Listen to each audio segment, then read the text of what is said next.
Fue por nada. Le pidieron tabaco y como no tenía, comenzaron a insultarlo. Cuando se marchaba, el cabecilla del grupo lo golpeó salvajemente en la nuca.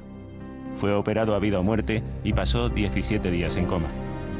Miwa tiene 41 años, mujer y 2 hijos, y ha quedado tetrapléjico de por vida.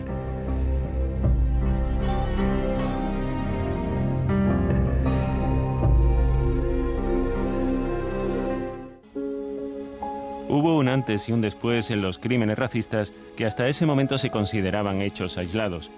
Hace ahora 15 años, un grupo skin neonazi atacó una discoteca abandonada en Aravaca, donde se cobijaba un grupo de dominicanos. Lucrecia fue asesinada por estar allí, ser inmigrante, pobre y negra. En este caso, la justicia fue contundente y los autores condenados a penas de más de 100 años. Aquella muerte conmocionó a la opinión pública y desveló que la peor de las enfermedades, el odio, estaba arraigando como fenómeno social. Solo en esos momentos, en esos picos agudos de máxima gravedad, es cuando tomamos conciencia de que hay una enfermedad moral, de que hay un virus y de que ese virus puede ser muy criminal y generar mucho dolor en las víctimas, ¿no? Pero una vez que ha pasado ese momento grave, ese repunte de la conciencia, pues luego volvemos otra vez a como si aquí no pasara nada, ¿no? Creo que estamos en un punto crítico. Hasta ahora yo creo que han sido hechos aislados, pero hay que estar atentos. Creo que son delitos contra los que hay que reaccionar con contundencia. Pero además hay que hacer una serie de medidas políticas, ¿no? Hay que trabajar estrechamente con jueces y fiscales, con la policía, para que sepan detectar en los posibles delitos de agresiones, faltas, el componente de racismo y xenofobia. 20 de enero del 96. Un joven estudiante de COU moría de una puñalada en el corazón en una de las zonas más concurridas de Madrid. Tras una reyerta provocada por un grupo skin, 3 de ellos persiguen a David y uno le da una puñalada por la espalda. David no era inmigrante ni extranjero. Tuvo la fatalidad de cruzarse en el camino de unos asesinos que tienen el odio como única coartada. El crimen de David fue visto por muchas personas, pero el sistema fracasó y la investigación no condujo a ninguna parte. Han pasado 11 años y el padre sigue sin comprender cómo los autores continúan impunes. Había 200 personas. Aquí falta una actuación decidida de las instituciones y desde luego que no quede ningún caso impune. Y eso tenemos que exigir todos a las instituciones, que no quede ningún caso impune. En el caso de mi hijo no hay un solo detenido, delante de 200 testigos. Esto es inadmisible. Necesitamos que tomen medidas importantes. Hay, por ejemplo, medidas como la protección de la víctima. Necesitaríamos una ley contra el racismo y la intolerancia que articulara todo un sistema de amparo. Necesitaríamos una fiscalía especializada que persiguiera este tipo de delitos. Necesitaríamos también algún cambio en el Código Penal que sancionara perfectamente, de una manera nítida, todo tipo de crimen de odio. El odio y la intolerancia son la causa de 4.000 agresiones y decenas de muertes cada año. La práctica totalidad de estos delitos es causada por los más de 10.000 ultras y neonazis que existen en España. Las imágenes de la menor ecuatoriana agredida en el metro de Barcelona han disparado el debate y la opinión pública se pregunta cómo es posible que en este tipo de delitos los agresores no ingresen inmediatamente en prisión. Los jueces siguen la doctrina del Constitucional, que considera que la alarma social no es motivo de prisión preventiva y que, salvo riesgo de fuga, el presunto agresor no debe ir a la cárcel antes de ser juzgado. Muchos de los grupos ultra que actúan en España hacen ostentación pública de racismo y xenofobia y despliegan toda una simbología nazi de incitación a la violencia. Colectivos de apoyo a las víctimas se preguntan por qué la Fiscalía no actúa de oficio contra estos grupos de naturaleza violenta que propagan el odio a través de Internet.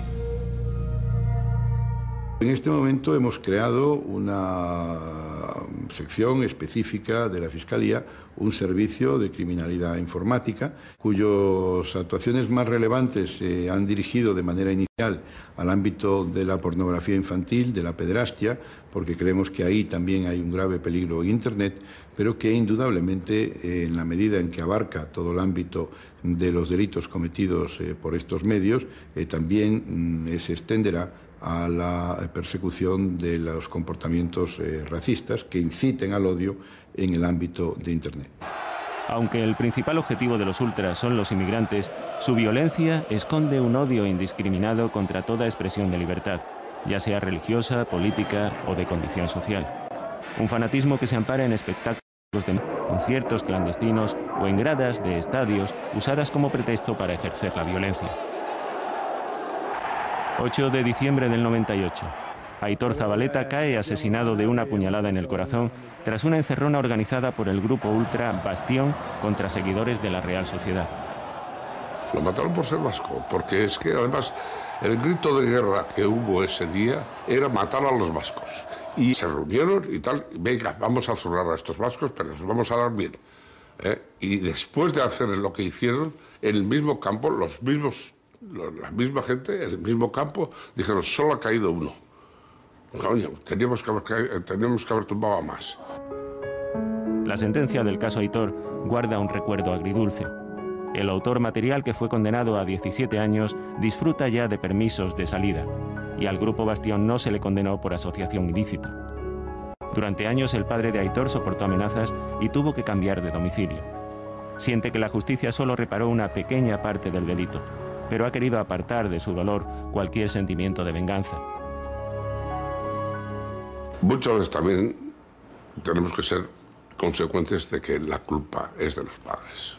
Muchos padres instigamos o instigan a sus hijos a que sean vengativos, a que sean más héroes o más hombres que los demás. Eso es mentira. Eso no debe ser así. Los padres tienen que tener un sistema de educación hacia los hijos, que de ahí partiría el que no sucedieran estas cosas y no habría estos desalmados. 20 de julio de 2002. Al mediar en una pelea, un joven de 16 años es asesinado en Costa Polvoranca, una zona de copas a las afueras de Madrid, el mismo lugar donde años antes se produjo otro crimen de connotaciones racistas. La familia de Jimmy pasó un auténtico calvario.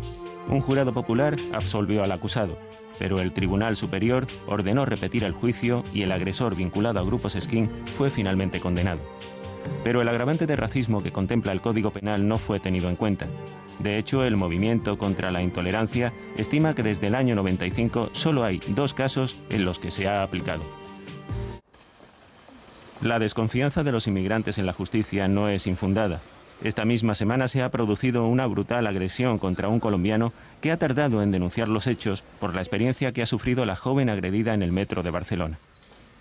No sienten todavía confianza, ¿no?, en nuestro sistema policial y judicial, porque son personas que llevan poco tiempo entre nosotros, porque también quizá vengan de países con otras tradiciones y no piensen que tanto los cuerpos y fuerzas de seguridad del Estado como la justicia está para garantizar los derechos de las personas, y esto lleva a un aprendizaje. Por eso tenemos que acercarnos a estas personas para que puedan ejercer estos derechos y dejen de ser víctimas. El caso de Miwa ha evidenciado una descoordinación del sistema judicial y policial y está siendo objeto de un seguimiento diario por parte del fiscal general. Han pasado 8 meses desde la agresión y la Fiscalía aún no se ha pronunciado porque está a la espera del informe forense. El agresor lleva todo este tiempo en libertad condicional. La familia se queda destrozada. Yo mismo, tú lo ves. No hay que comentar algo. Simplemente la mirada ya tiene la respuesta.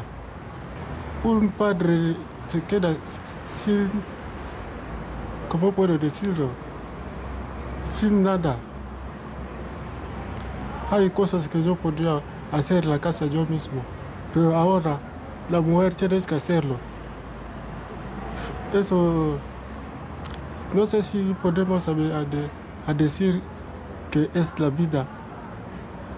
No, es no la vida.